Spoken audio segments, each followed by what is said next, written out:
I am the Tofu Golem. Please enjoy the video. You start by opening Visual Studio and jumping straight to the search tool. Press Ctrl plus Shift plus F to search your whole solution. Once done, choose the Scope drop-down to limit to a project, folder, or entire solution so results stay relevant.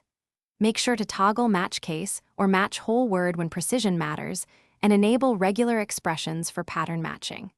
This combination reduces noise and focuses results immediately, so you can act on accurate matches rather than wading through irrelevant hits. Next, refine results using filters and expressions. Use regex to find patterns such as public methods or specific annotations.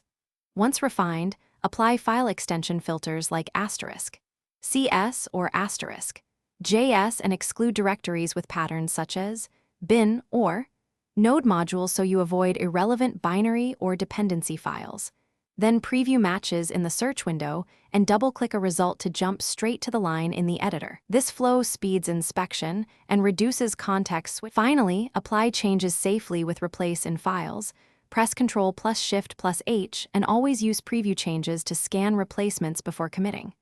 Make sure your project is under source control or take a quick backup so you can revert unintended edits.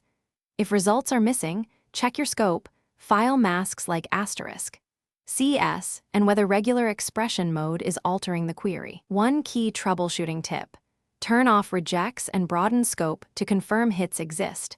Then reapply filters once you see expected matches.